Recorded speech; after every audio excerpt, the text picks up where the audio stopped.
I thought one of the best things, I don't know who to give credit for who did this. One of the best things that came out on Twitter last week was the starting five for every team at that point left in the Sweet 16. Mm-hmm. The logo from where they started their career.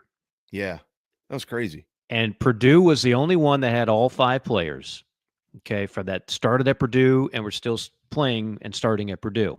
Everybody else transfers all over the place.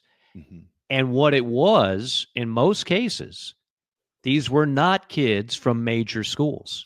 So Mm-hmm. don't be fooled by North Dakota. I mentioned Dalton Connect. He played for Northern Colorado. I dare say none of us consider Northern Colorado basketball a blue blood. Even in the Big Sky, they're not a blue blood. Okay. You look at the guys on these Final Four rosters, even, and look at where they came from. Janai Broom, who might be playing with one elbow on Saturday, he came from Morehead State. He was from Plant City, Florida, and was under recruited. I think he'll finish second in Player of the Year to to Cooper Flagg. You know, you look at Florida. You got one guy from FAU. He wasn't even the most highly sought transfer out of FAU. You've got another guy from Australia. Technically, that's not a portal grab. And then you've got their best player is from Iona, who was a football player, and most people didn't want as a basket. He's a 0-star recruit coming out of high school basketball. Mm-hmm. So you don't have to get JC talks about this all the time in football. Sometimes people will say, "Oh, we got a wide receiver from some Sun Belt school. Oh, he's from the Sun Belt. Then he's not really that good." No, that's the wrong way of looking at it. Actually, what coaches now, quite frankly, I don't ever want to say they're lazy, but it is a lazy way, an easier way of recruiting, because you can tell a hell of a lot more about a guy who spent 2 or 3 years at a mid-major in football and basketball than you can just watching high school tape, more often than not. Now, obviously, a Jadeveon Clowney is an exception to that rule. That's just a freak that sticks out on tape no matter what the level. But for a lot of these guys, coaches can take the guesswork out. That's why the portal is where it's at for so many.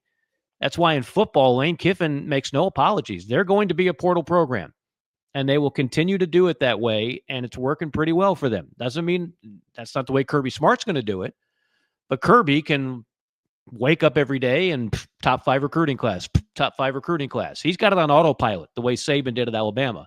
For many other coaches, you better be a big player in the portal.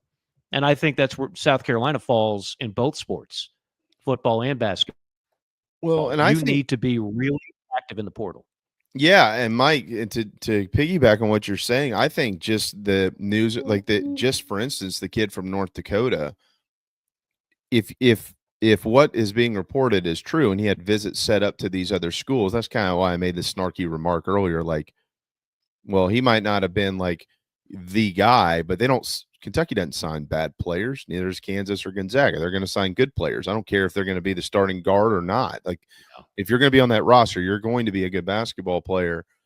I think that's case in point as to the work that this staff has been doing to rebuild. Like, they knew who they wanted to go after, and they knew what their pitch was going to be to get him here. And he comes to town and cancels visits to these programs and says, "No, this is where I want to play right here." I think that's a very large deal, if you ask me. It Referencing the preparation of Lamont Paris and his coaching staff.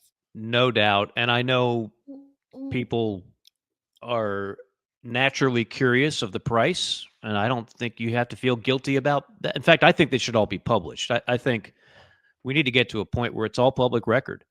You know, we're trying to get rid of the bag man and the under the table stuff.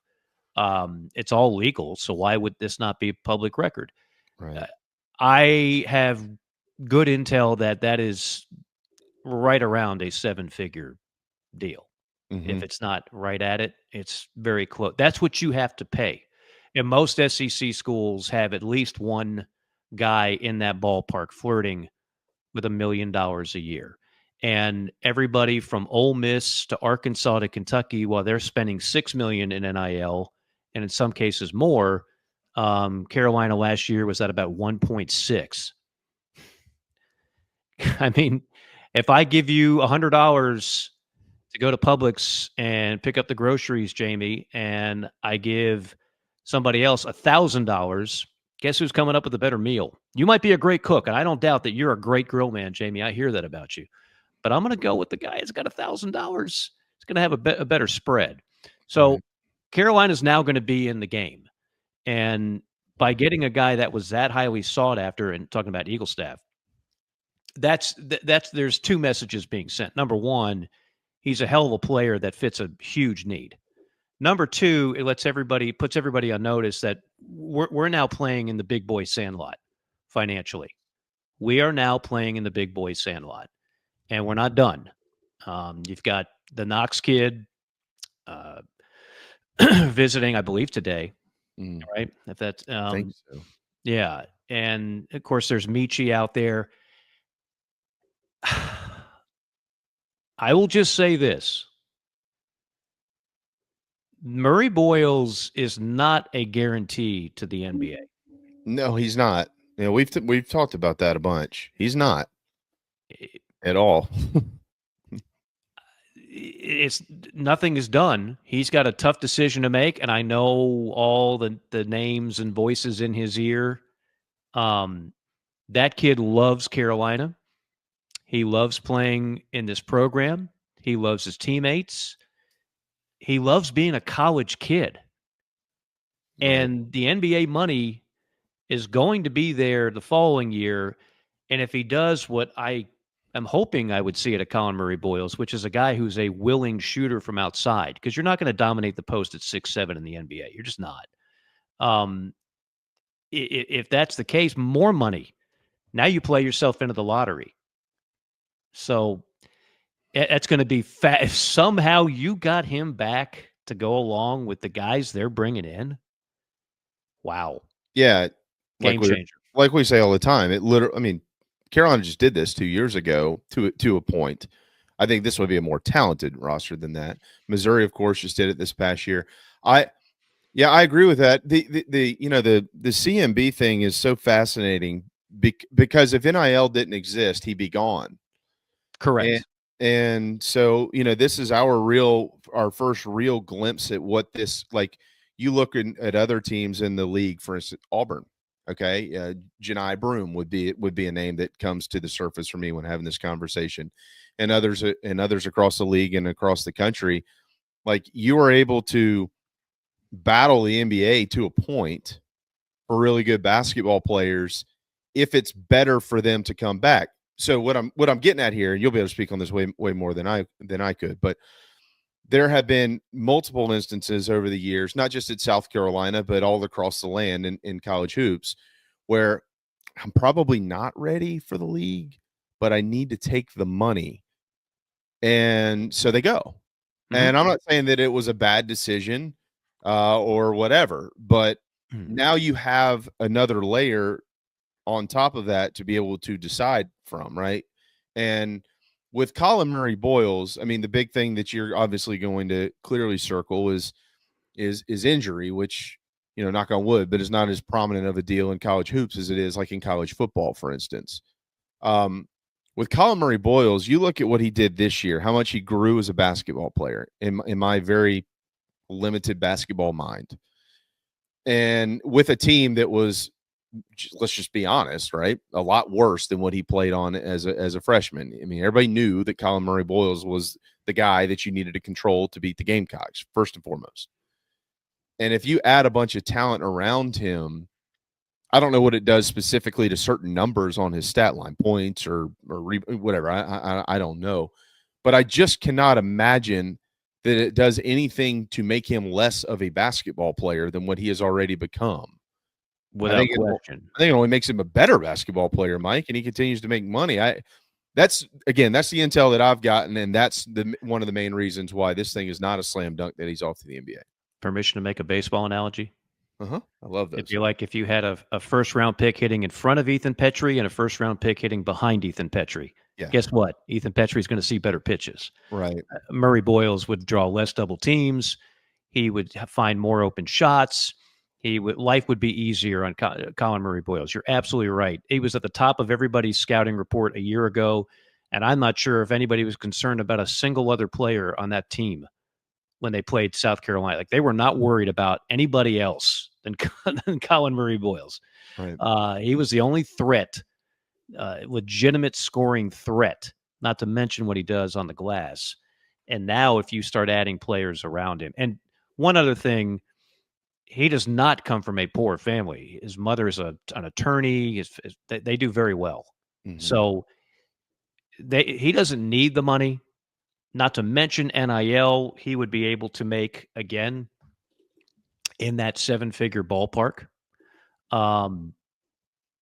Or he could go, maybe get drafted 22nd, play half his life in the G League. He knows that he's a smart kid. Like, he knows the potential pitfalls of not being the best version of you and then going into the NBA draft. There are a million stories like that where a guy goes before his game is fully developed, and then it just spits you out. You're playing for the Fort Wayne bucket droppers, and and then you're playing in Turkey, and then you're out of the league, and you're saying, what if? So it'll be very interesting. But he's got a lot weighing on his mind. But to your point, and it's a great one, that decision is no longer a no-brainer. You could always say, well, I can either make zero here or I can go feed my family. Well, first off, his family does fine. Secondly, he wouldn't get zero. He would be a millionaire. And then he could make even more millions being a higher draft pick. So there is a very compelling argument to stay another year for a guy who was an all-conference player. If you go back and look at the games this year in which South Carolina was in the ball game, had a chance to win, or won the game, go look at his stat line. It's a direct correlation. And even some of the games where he had a great game and they didn't play well, it was like, okay, if he scores 20, that's fine, but the rest of these guys can't score. So, as long as we score 60, we're going to be I do real quick before we go to break on the Meechie thing, because this is where we are. It's kind of, I don't know that there's a lot of scenarios like this out there. Meechie obviously left the Gamecock program, for multiple reasons to go home. I do know that, and we all know, I think by now, right, that this wasn't like a bad deal. It's not like he wasn't paid, or him and Lamont weren't getting like he felt like he needed to go back to Columbus for a couple of reasons. His father's just recently passed away, which I know has been really terrible on him. So you wonder where he is mentally, and hopefully, first and foremost, hopefully he's okay. And I know that from a fan's perspective, he's like you said earlier, I thought that was a great way to put it. He's a very lovable guy and lovable player.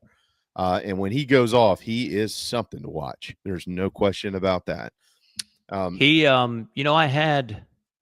This is way back in November. Ohio State played Texas A&M, and I did the game for ESPN and went there, shoot around. He came up to me, recognized me, and just started talking. And I said, "What? You keep in touch with all your guys back at South Carolina?" He says, "Every one of them." Yeah. He said, "We're still great friends." He said, "I loved my time there." You could just tell, even back in November, he was thinking to himself, "Man, I miss being in Columbia." Yeah. For the reasons you mentioned, and who knows how much more money he got, he went and he left and he went to Columbus, and the grass was not greener at all. It was not. Again, Meechie's only had one good year, and that was with Lamont. And they know how to play with Meechie. They know how to emphasize his strengths, and they know what his weaknesses are. And that's a big part of coaching too, to know your player's limitations. So he knows he was the best version of himself in a Gamecock uniform. Yeah. But it won't, but if he doesn't come back to South Carolina, to me, and I hope this doesn't come off as too harsh, Mike, like, that's not going to define this transfer portal class for no, whether he does or doesn't. Quite honestly, the Eaglestaff kid is a hell of a lot more important than Meechie. I hate to say that. No, I know what you're saying. I mean, he just is. You know, if they don't get Meechie, nobody listening should hit the panic button because there's going to be somebody else that they get that'll be very valuable. Meechie would be a nice grab for multiple reasons. Number one, he knows the system, he knows everything. So you don't have to reteach any of that. He's been through it. He excelled in it. So that's pretty valuable. It's almost like hiring another coach. You know, he can tell the young guys, no. This is what you do on this play. This is what you do here. This is what coach wants. This is what you better not do, or coach will be all over you. But if Vanderbilt or somebody else offers an extra $100,000 and that's just too much to say no, okay, no hard feelings. They'll get other players. Yeah. And really one thing Meechie can do, I know he can be streaky, but Meechie can hit open shots and stretch defenses. And if you had him and you had Eaglestaff, and then the Ellis kid, like who's a dog, you're dealing with the kind of roster, and I'm not saying it's the best. I'm not jumping the gun here. I'm just telling you, it'd be the kind of roster Gamecock fans haven't seen in a long, long time. Mm-hmm. In terms of just skilled shooters all over the place. We haven't seen a lot of it. Even the Final Four team, like it wasn't like the best shooting. First of all, Sindarius Thornwell was awesome that year. SEC Player of the Year for a reason. But they defended really well. They were tough. Silva would get in there and throw elbows and get rebounds. And yes, they had some guys that could hit shots, but like I wouldn't say they were just this rock star shooting team. No, not till the tournament. Yeah, the tournament, they were fantastic. Those 4 games, they were absolutely fantastic. Yeah. And Dwayne Notice, he's one of the more underrated. But like, you think back to the Larry Davis, Melvin Watson, BJ Mackey group. Right. We haven't seen anything quite like that in a lot of ways. I'm not saying this is but I'm just saying that the way this roster, and so much of the job now of being a head coach is roster construction. How do you develop, like in baseball, Jamie, if a guy is just a great hitter, I don't have to worry about how he works well with other guys in the lineup. No, I just put him in the 2 or 3 hole every game and I watch him cook. Right. And I let him cook. In basketball and in football, there's a little more to it than that. It's how does this all work together? How do all these pieces of the puzzle work together? And I think the way it's coming together is quite well in the early going. Still work to do, but encouraging. That's all I'll say. Well, you got to be able to score points in this league. 5 of the top 12 scoring offenses in college basketball reside in the SEC. So if you want to be near the top of the league or in the top half of the league, you got to be able to score points. In Carolina, 2 of them are in the Final Four, right? Yeah, exactly. Well, I mean, exactly 3 and 12 based on those rankings. But the other quick thing on Meechie, and we'll get a break here, is he would not be returning to the team that he left. There would be 1, maybe 2 names left on this roster that he actually played with. So yeah, a little bit interesting too. But. Yeah. No, like again, what hasn't changed is the philosophy and how they want to do things, Lamont, in terms of offensively, defensively. Correct. And Meechie would already know that.